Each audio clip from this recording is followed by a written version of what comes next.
Do a quick thank you for everybody that is joining us. I can see a number of names on the right-hand side of my screen, a lot of familiar names, and it's weird to be doing this. It always is, but it's better than not doing it at all. So I want to say a really quick thank you to all of our incredible Bledsoe Family Winery customers and wine club members. You guys are great. You guys keep us going, and it should be really fun today. Anytime we're drinking these white labels for Bledsoe Family Winery, it's going to be a pretty cool day. So, yeah, I'll kick it off to you, Drew. You got a much more interesting day than I do. Yeah. Like I say, I apologize. I'm not in a more appropriate setting, but that's a very false apology because we're down. We're helping a friend move his grandmother, so we are actually doing something good. But we also happen to sneak out to play some golf, so we're down in the Monterey Peninsula playing some golf. But welcome everybody. Thank you guys for joining us. You know, I'm assuming that Josh is going to start with the rosé, but I want to make just like one blanket statement because this has come up a few times when we've done tastings. You know, under Bledsoe Family, we make a lot of different wines. You know, Josh makes a lot of different wines under that label. And I actually had somebody ask me at one point, like, well, why should I join the club if I haven't tried all the wines?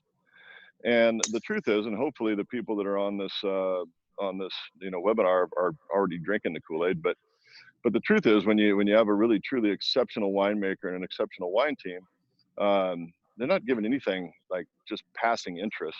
You know, everything is getting the best effort of Josh and the best effort of the team. And the rosé, the Healy Rosé, is a prime example of that. You know, we decided we wanted to make some rosé. You know, mostly because my wife really likes rosé. I think a lot of people do, especially when it's warm. But then what we did, we went and sat down and we did some benchmark tastings where we tried rosés of all different styles from all over the world. And we found a style that we preferred. And like, all right, Josh, this is the style we want. Now make it great. And truly gave Josh and the entire team carte blanche to actually make great rosé, not just like rosé as an afterthought, but no, let's make great rosé. And you know, like I tell Josh all the time, you know, either be great at your job or you're fired, because that's how I used to live. So, and he's still working for us. So I really think it's truly great rosé. So Josh, why don't you go ahead and talk a little bit about what you did to make it so tasty? Yeah, for sure. I'm just going to push on everyone to, you know, use the chat link if you want to get some live questions coming in, and also please drink while you're here. We're here to have some fun together, and it's hard to do that when you're not drinking all the time. I'll do a little virtual cheers and let's get the party started. We did, this is, so 2019 Healy Rosé. This was mostly all cool climate, cool vineyard Syrah sites within Walla Walla. So one of the things that even at Doubleback or our new project we've got going on, everything's all about the vineyard. Even if it's just rosé, it's no different than it's rosé.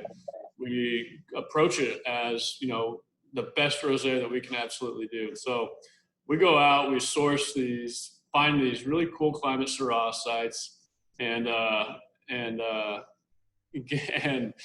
try to pick them early, pick them for natural acid, low alcohol, and really make this bright, fresh, clean, crisp style of rosé. So let's all yell right here in back of Drew's tee shot.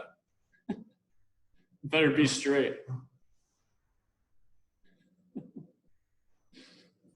But so once you have these, you know, bright, crisp, fresh rosés in the winery door, but it's all whole cluster pressed, no skin contact. We actually did, I take that back. One of the lots this year, small part of the lots was skin contact time, and blend that all together. And it's all about adding complexity. And so part of what we do is we bring that into the house, whole cluster press it, then it all goes into either about half stainless steel and then half new and neutral French oak.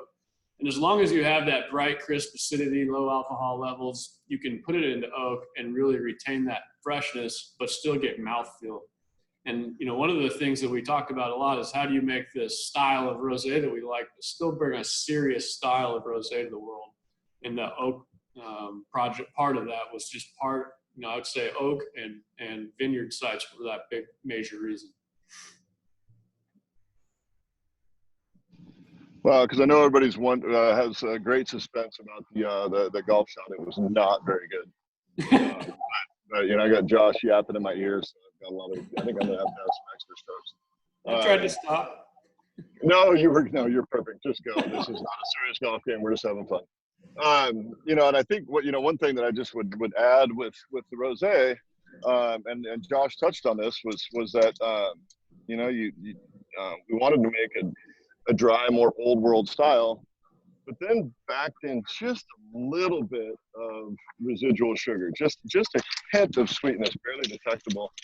And I think that marries with the acid in the rosé to make it just really just pleasurable stuff to drink. I mean, you think about when you're drinking rosé.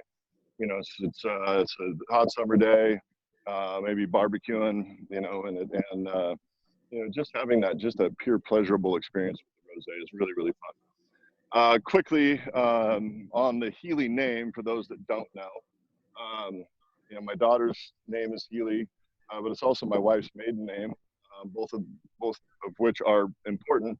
But the real reason is it's named in honor of my father-in-law. His name was Bob Healy, one of my favorite humans. We have a Bob Healy vineyard, and the very quick short story was that Bob and I had a great relationship, but we had a disagreement about wine. He thought wine was all just marketing, and it was no difference between a $10 bottle and a $100 bottle. It was just marketing.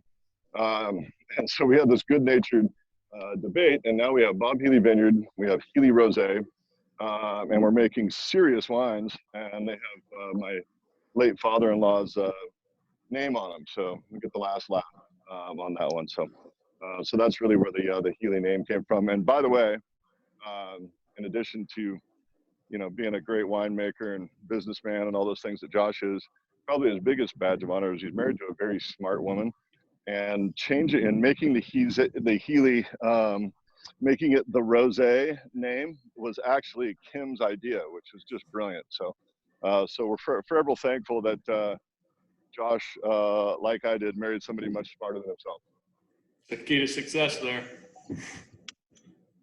Hopefully you got Justy a spot in the yardage for you. Yeah, well, my shot was bad enough that this has just got to go up over the trees and see if I can get back and play. But hopefully I can make a better swing here.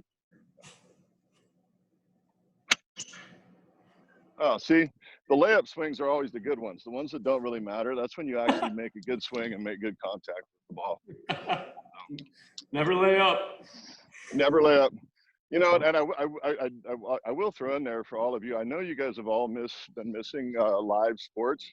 So we're happy to, as Bledsoe Family Winery, we're happy to bring you some live sports today. There are about 15 reasons I never played golf on TV. Instead played football on TV. And if you hang on long enough, you get to probably witness at least like 12 of those 15 reasons I never played golf on television. That's awesome. That's awesome. So I want to say too, we got the pleasure of reopening our Bend tasting room last Friday. So anybody in the area itching to get out, there's a lot of good golf down in Bend too. But get out and go check out our Bend space. We're open by appointment, or at least highly encouraged, because we're only at half capacity, but things went smooth. It was a ton of fun to see a bunch of our customers, probably some people on here today, and looking forward to seeing more. So I'm going to move on to the first ever Pinot Noir that we made, 2017 Willamette Valley Pinot Noir. Drew, I know you and Mara drink quite a bit of Pinot at home. What's your experience with Willamette Valley? Well, I'm a Walla Walla boy, and Cabernet will always be my favorite varietal, and especially with not only with what we do at Doubleback and at Bledsoe Family Winery, but with so many of our friends are doing with great Cabernet and Walla Walla. So I'm always going to be proud of that. However, we do make our full-time home down in Bend, Oregon, and we drink a ton of Willamette Valley Pinot Noir for all the reasons that Pinot Noir drinkers love Pinot. It's really versatile. It's a little bit lighter in style, but can still be a really elegant and expressive and interesting wine if done properly. And so when Josh came a few years ago and said, "Hey, we think about making a little Pinot," I'm like, "Absolutely." Can a Bordeaux guy can you flip the switch and instead of making just Cabernet and Syrah, can you actually make good Pinot? And sort of a challenge to Josh. I'm like, "Hey, I think I can," but well, okay, well, prove it. So we made the first vintage of the Pinot Noir, and I think you knocked it out of the park, Josh. I think you just did an amazing job with it. It was successful enough, and the feedback was strong enough from all of our customers that we decided to build a brand around it. So that's going to eventually, starting this next year, is going to become Bledsoe McDaniels Pinot Noir. We don't own the vineyards. It's not estate fruit, at least not yet. So but Josh is able to source Pinot from some of the great vineyards in the Willamette Valley, and has made some Pinot that we're really, really proud to have our name on. And we were proud enough of what he accomplished with it that we're actually going to build a brand around the thing. So pretty fun. Yeah, for sure. I got the great pleasure to be with the Figgins family when Chris launched his Pinot Noir project. I have jokingly said to our staff, I got to watch and learn from all of Chris's mistakes as he learned to make Pinot Noir. And so when we went out to try to find some fruit, I actually got one of the original blocks that we had with that project. And so these vines in 2017, this vineyard was planted in early 1980s. It's up one of the very oldest vineyards in the Willamette Valley, which is really cool to be able to say. And high up on Ribbon Ridge AVA, the smallest AVA actually in Oregon, including the Rocks District. And so these were old. We got 2 different clones of Pinot Noir in 2017. It was a fantastic growing season down there. Brought the fruit in, fermented them separately in small lots, a little bit of whole cluster, foot stomping action going on. And then this ended up being about 50% new oak between Pomard clone and Vadensville. So really, really fun stuff. I admit that when I was in college going through the wine program, Pinot Noir or the Willamette Valley was kind of the place that my wife and I went because wine tasting. And in Walla Walla, you knew everyone, and you couldn't go out and have fun and wine taste because you'd get in trouble and make a fool of yourself. So you could go out and do it in the Willamette Valley. So we actually kind of ended up liking it quite a bit from that. So it's been just really fun to get over there all the time. It's a gorgeous area. I know we've hooked a few of our club members up with tastings over there and had a lot of great experiences. And, maybe one day we'll have our own place over there.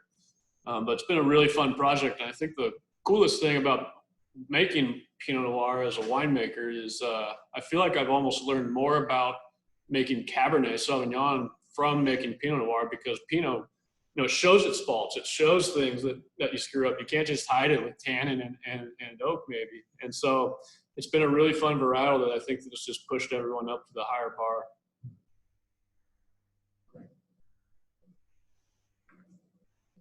You're on mute, Drew.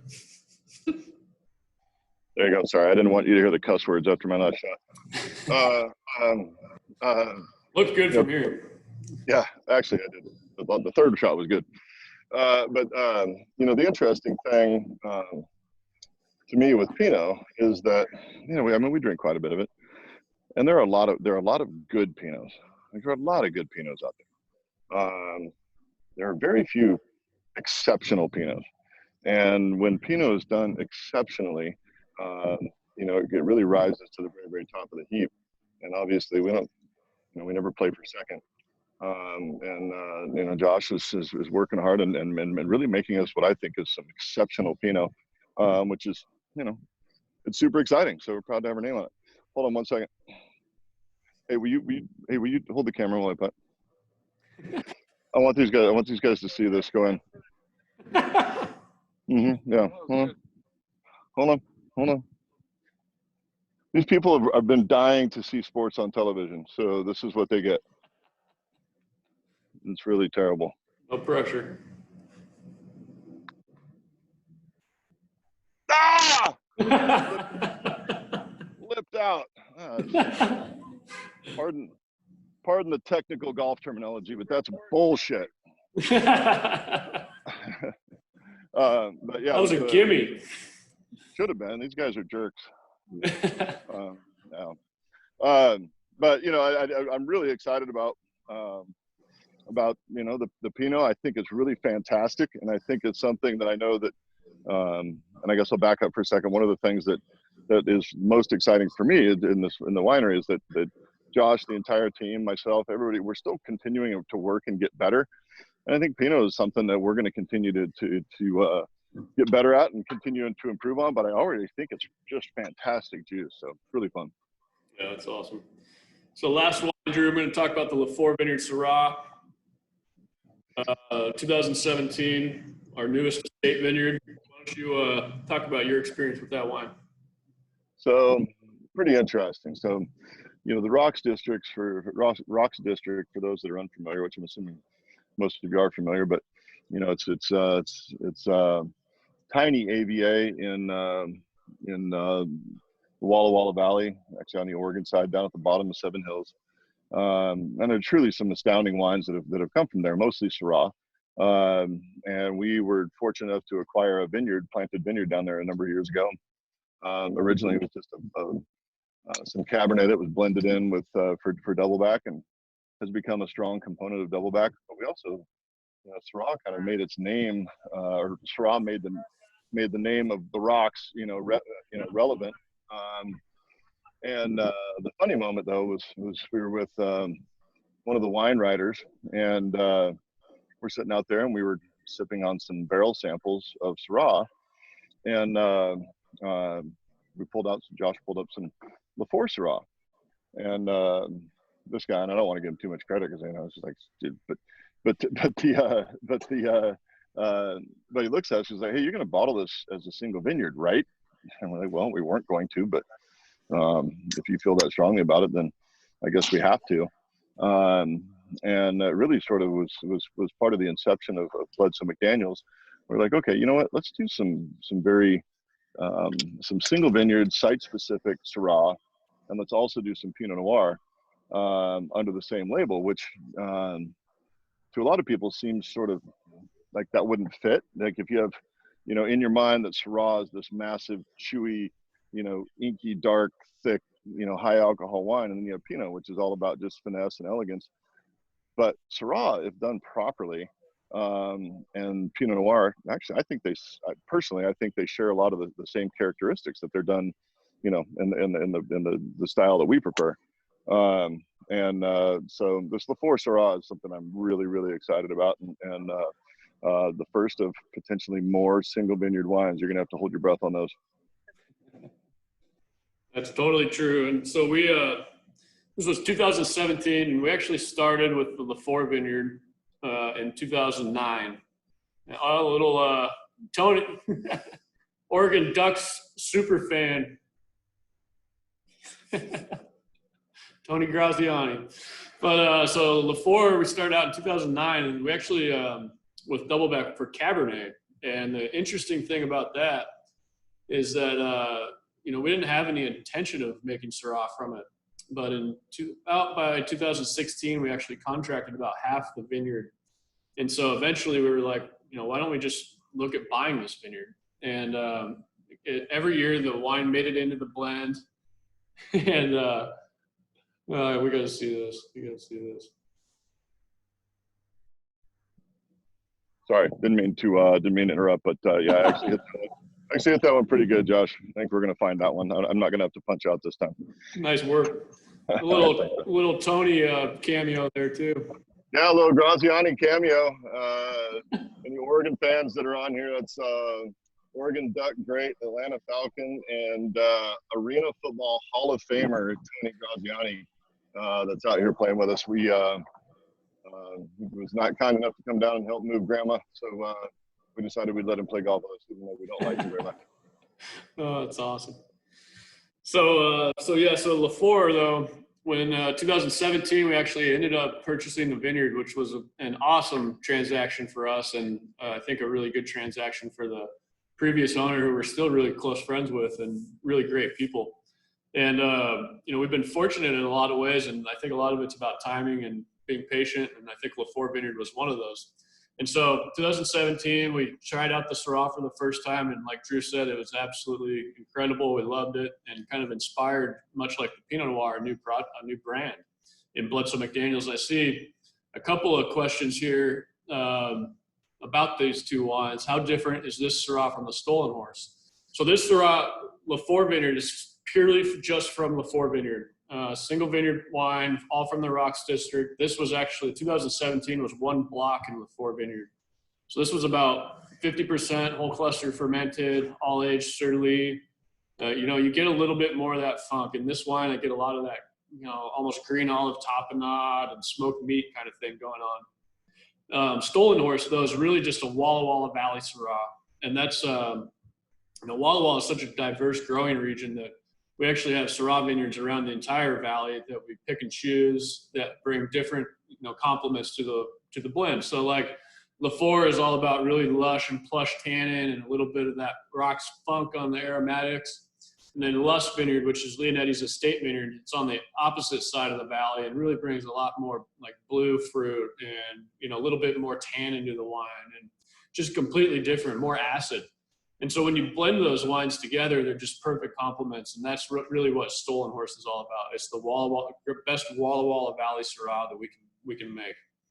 And so actually this year, 2018, the fall release shipment for all of our club members, I think is easily the best Stolen Horse we've made. It's absolutely fantastic. I had a bottle last week, I think, and it was really great. So really proud of that wine. Drew, somebody asked, what is your favorite wine and or vintage from Bledsoe Family Winery or Doubleback?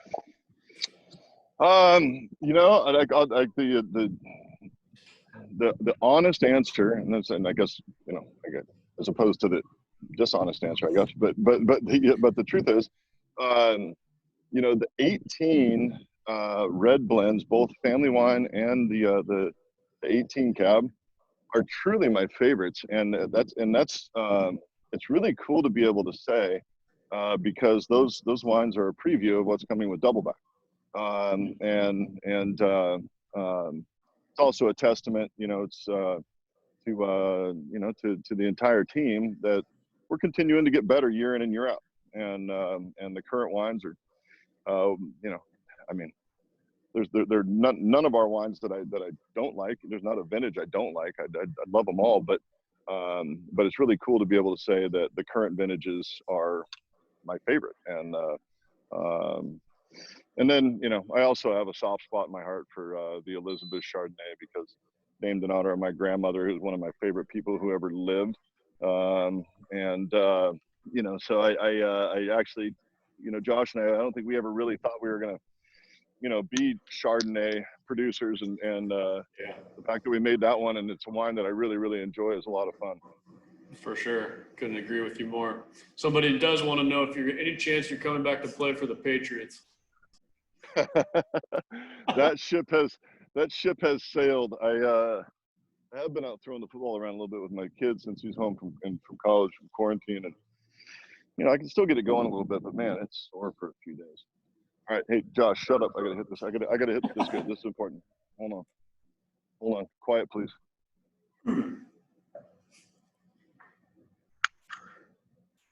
Oh, I think I got it. Oh, a little short. All right. That's all right. It's par 5. We're supposed to just go with it. We can't see it. I know. Yeah, that's why I'm filming from the side, not the back. You can't see the result. I'm super excited for the football season. I think all of us would agree that getting some sports back on television, get some people back out there playing, is going to help us all feel a little more normal. Plus, there's some crazy cool storylines this year. How the Patriots going to do without Tommy? How's Tommy going to do in Tampa? All of those things. So on the football side, I'm super excited. I just hope it happens. I hope it happens quick. Yeah. Drew, I got Joe's going to join me, and I got Hope here to join too. So we'll catch up with you soon. Is there anything else you got? No, that's great. But to all of our customers that are on the call with us, just a huge thank you to all of you. We our family, we feel so blessed that we get to be in the wine business. We love every aspect of it.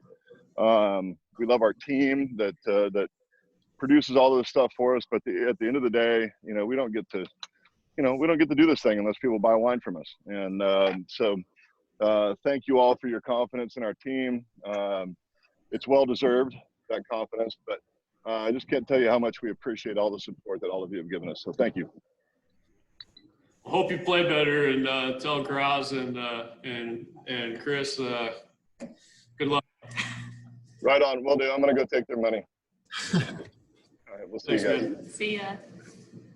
So on now, I got next to me, first off, and our awesome leader in sales and hospitality team, Hope Clicker. Hope, say hi. Hello.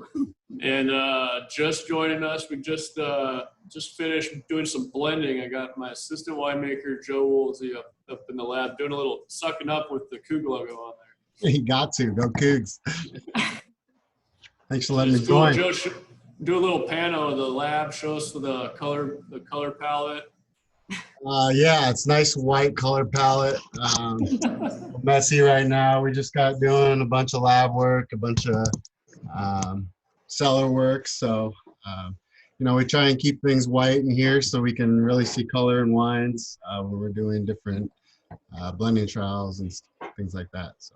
Yeah, so we actually pre-blended the 2018 Doubleback Cab today, which was like Drew said, the 2018 vintage is shaping up to be one of my favorites. Actually, truly incredible wines. It's almost all Lefore and McQueen vineyards.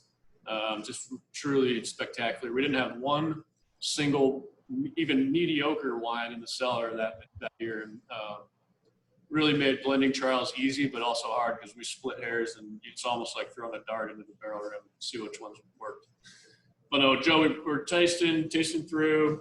We got a 2019 Healy Rosé, 2017, couple library wines, Ridgecrest Vineyard, Pinot Noir, and then the Lefore Vineyard Syrah. And maybe talk about your experience during harvest, and tell them anything bad about me, but talk a little bit about like foot stomping and whole cluster. Yeah, definitely. Jumping back to the 17s, it was kind of neat. Really my first chance of getting to really work with Pinot Noir. Kind of got my feet wet with it when we were over at Figgins and I was interning for you there. But it was really neat to be able to, bring that fruit in from Willamette Valley. Both the Syrah and the Pinot were foot stomps. So when we can, we really like to bring in some different people to foot stomp. I believe in 17, correct me if I'm wrong, Josh, we had some tasters come through, and we made them get dirty, roll up the pants a little bit, and stomp these out for us, which is kind of fun. Generally, somebody I know asked earlier who does the foot stomping of the Syrah. Generally, we like to joke it's just virgins that we bring in every year to do it, but it's actually the interns. And we had one intern one year. We saw his feet. We said, I don't know if get in there, but joking. But every year, it's actually it's a process that took a couple of years to figure out to do it right. And the stem inclusion can really, bring some astringency and bitterness to the wines. And so we actually take it pretty seriously now, where it's a lot of work. Joe, you can attest to that. As we layer in, hope you guys did some foot stomping this year too. So I broke you in. And so we layer in the wines into basically a picking bin, have somebody, sanitize their feet. And then it's a good workout. And we do, half of the tank or 100% of the tank, whatever the percentage of the whole cluster that we're shooting for. And it's a lot of work and takes a lot of time, but it's really, truly worth the difference we've seen in the wines, and we've really enjoyed that part. I hope you also got to shovel out a tank this year. How was that? Well, that was really exciting. It was probably one of the hardest workouts I've done, and I've done lots of workouts. So no, that was really fun. Casey and myself, we dug out a tank. I think it was full cluster, and I don't know, probably took us like an hour to do. Timed it. It was fantastic. We were dripping in sweat, and it was really fun, actually. We kind of set you guys up for that one. I believe it was 100% whole cluster. Oh, well, there you go. And Joe said, don't worry, you can take that one. Yeah, and it was out of our concrete tanks, which makes it a little bit makes it even harder. So Yeah. we kind of set you guys up for that one. Yeah, that was great. Yeah, it's a lot of work. Harvest is the best. Anyone wants to come visit the winery, come during harvest, because it's really the time of the year to see a lot of action, a lot of real winemaking, and a lot of cool things going on. Hey, I gotta say hi to Bob Ballard. I love that comment. Gary Figgins was my hero growing up, and it's totally the right quote from him. If anyone's not reading the quotes, everyone that always asks Gary what his favorite vintage was, he always says it's whatever I'm selling right now. Totally like the what's the Michael Jordan quote? That Republicans buy shoes too. So it's just funny stuff. So what else we got from customers? Yes, so two questions, and I'm going to address one of the questions we have from Mary here, who asked if we still have available to purchase 3 or 6 bottles of the Pinot, or are we sold out? So we are sold out of these 2 wines that we're tasting today. Sorry, Mary. Sorry. But we do have them coming back, as Josh has mentioned, in the Bledsoe McDaniels label, which will be this coming fall. So make sure that you are signed up on the wait list for that. You can join on the website, bledsoemcdaniels.com. And these 2 wines will be returning under that label. So super exciting. We really can't wait to launch the 3rd label here. So that's to answer that question. And then part of another question we have is, will the Stolen Horse Syrah continue to be produced and distributed, or is the plan to replace this with the Bledsoe McDaniels Lefore Syrah? So we will definitely continue to produce a Stolen Horse. It's been Stolen Horse really is the original wine for Bledsoe Family Winery. In a lot of ways, I think of it as the benchmark wine for Bledsoe Family Winery.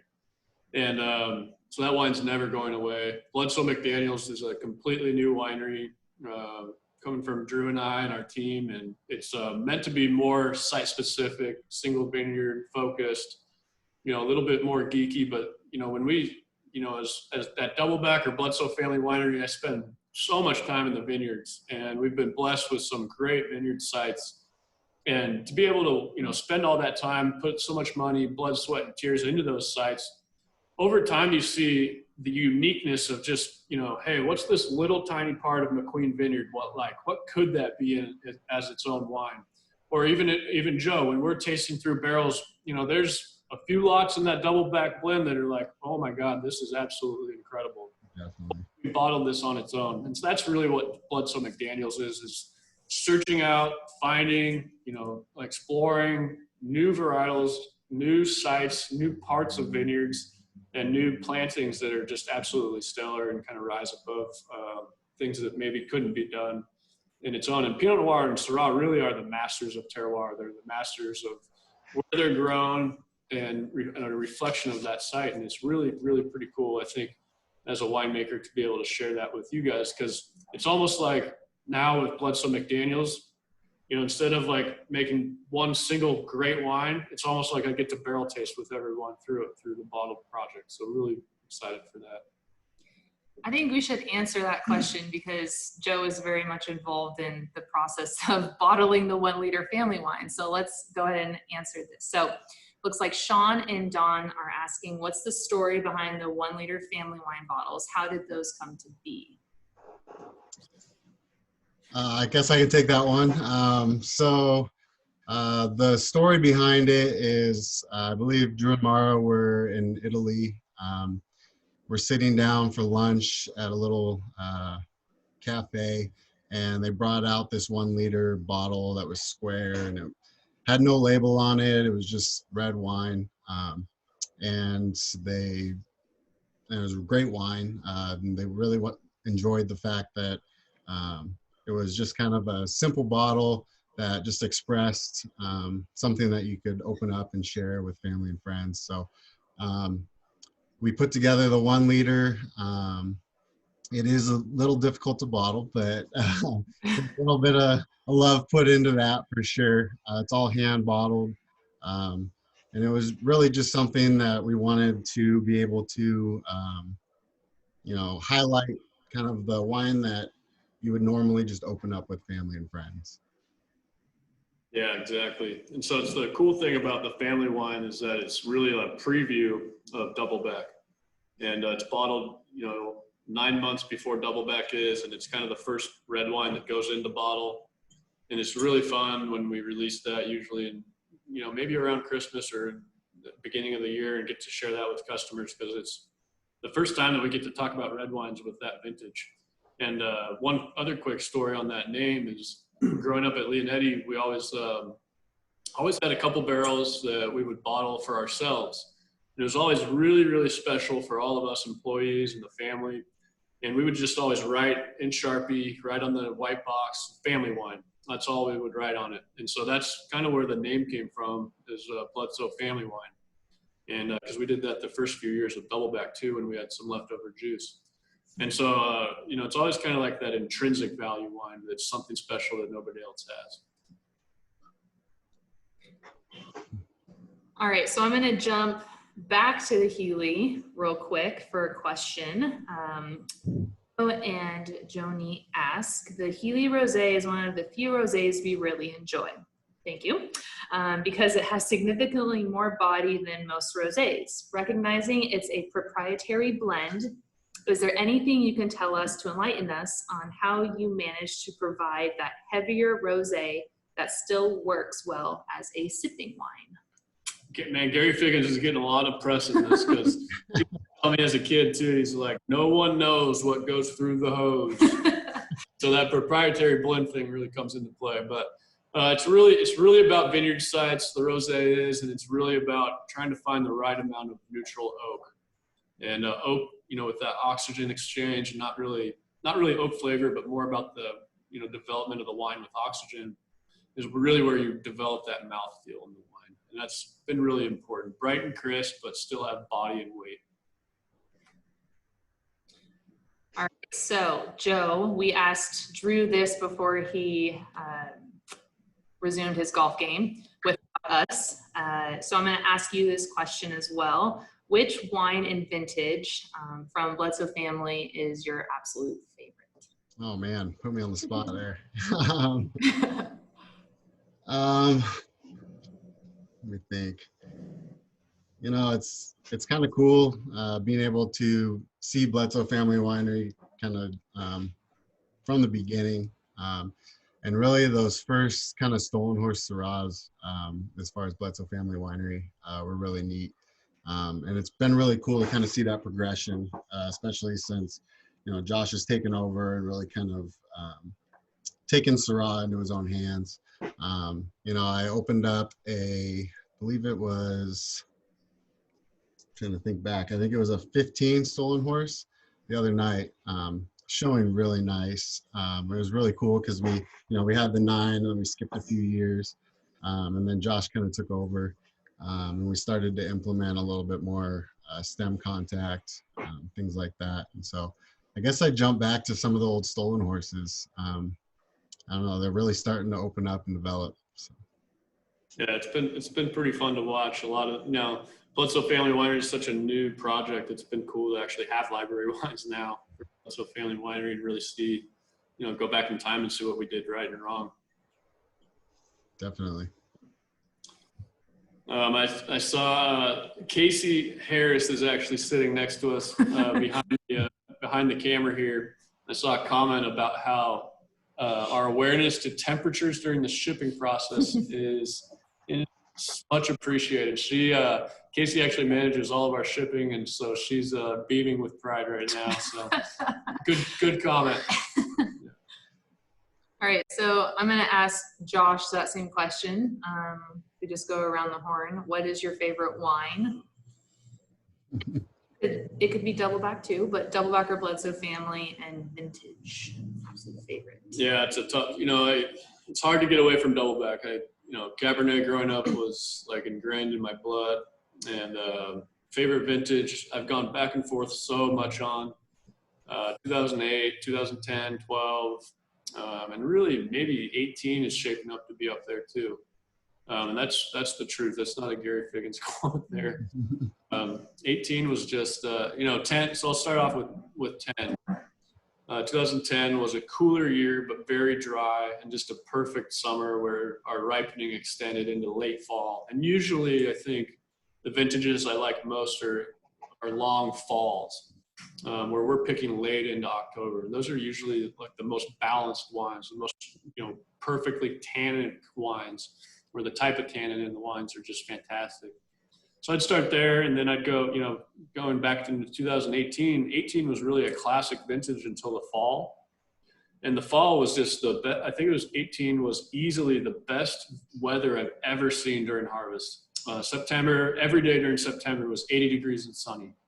And Drew and I'd talk on the phone every few days, and he'd ask me, how's the vintage doing? How's the vintage doing? It was easy the whole time, 80 degrees and sunny. Then we'd get into October. The only thing that changed was it went down 10 degrees. So it was 70 degrees and sunny on all October. And we just got this perfect extension of ripening that just made these truly, like Joe, you could attest, the body of the wines is just absolutely incredible. The richness of the wines is incredible. And the balance of the wines is incredible. So I think 18 is shaping up to be one of my favorites so far. It was really cool to put this blend together. Just tasted it. It's sitting in tank right now. And just that balance you talk about, the acid's phenomenal. And, even though it just kind of got beat up going into tank, it's still tasting phenomenal. So, yeah, and a cool little highlight for Doubleback next year, we have the first time ever we have some concrete aged Cabernet in the blend. So a new thing that I trialed a few years ago and made the blend, and just absolutely stellar. So we're pretty excited about that. What are our thoughts on bottle shock? Somebody asked. I think it depends on the wine. I think wines definitely shut down after bottling, get beat up a little bit, but there's not a lot of scientific evidence behind that other than like exposure to oxygen, or maybe if somebody's, not us, but somebody else is making large sulfur additions right before bottling. So generally I like to open a wine about a week after.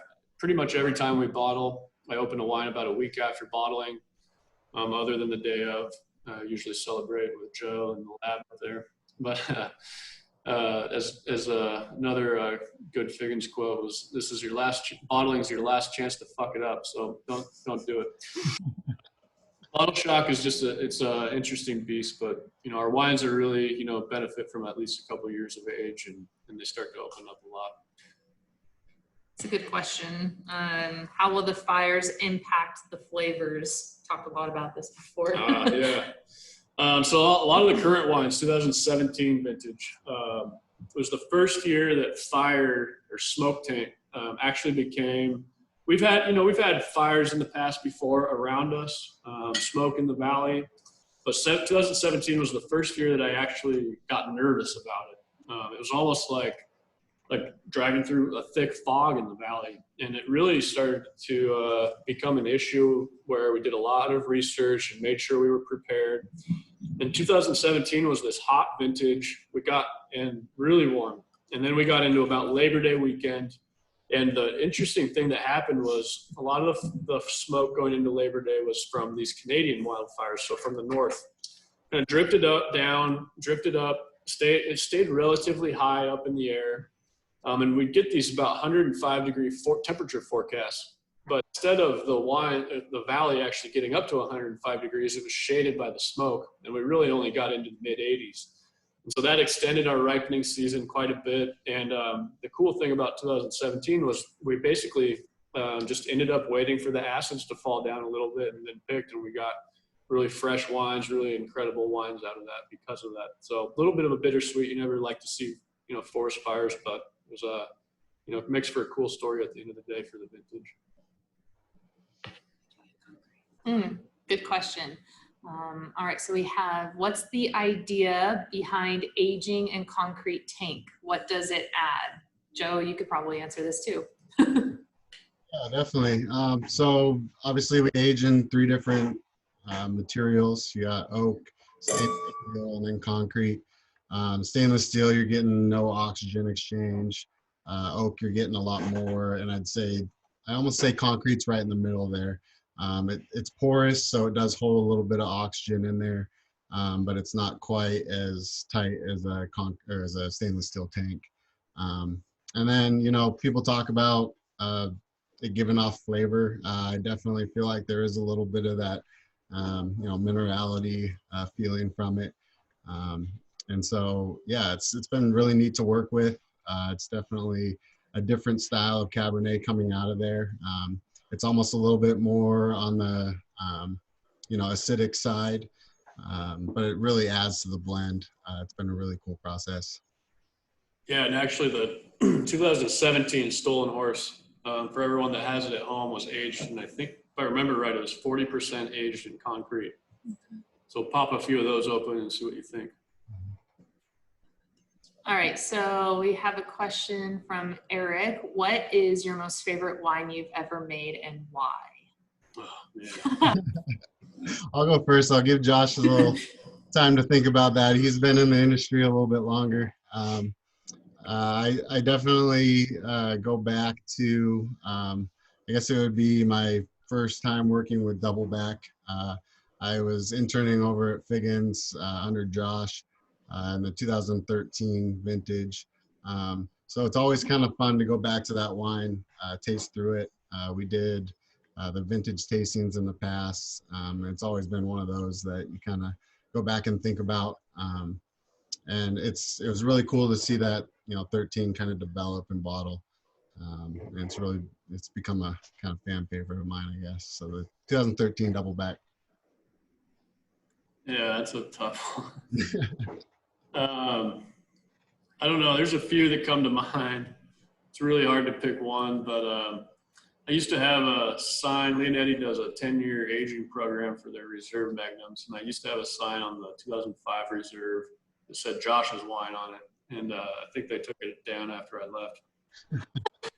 But absolutely loved 2005. It was my first vintage, kind of like Joe, so kind of a little bit nostalgia there. And then I'd say, you know, years like 2011 were awesome. Just really challenging year, you know, cold, a lot of rain.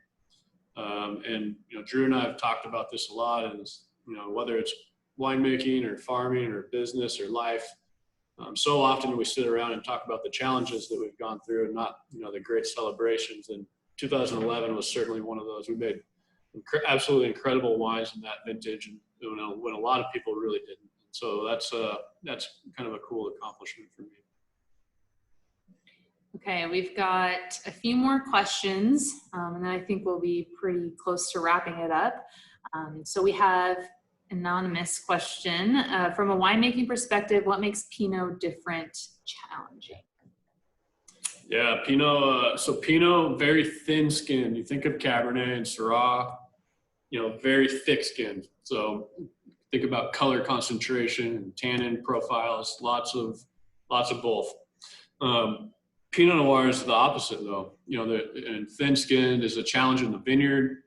You know, if you can get a bunch rot in the vineyard, you know, especially you get a lot of moisture during harvest with like we did in 2013 down in Willamette, or even last year in 2019, there was a little bit of that going on in some of the blocks. So from the vineyard side of things, thin-skinned is difficult. Then going into the winery, it's just such a delicate wine.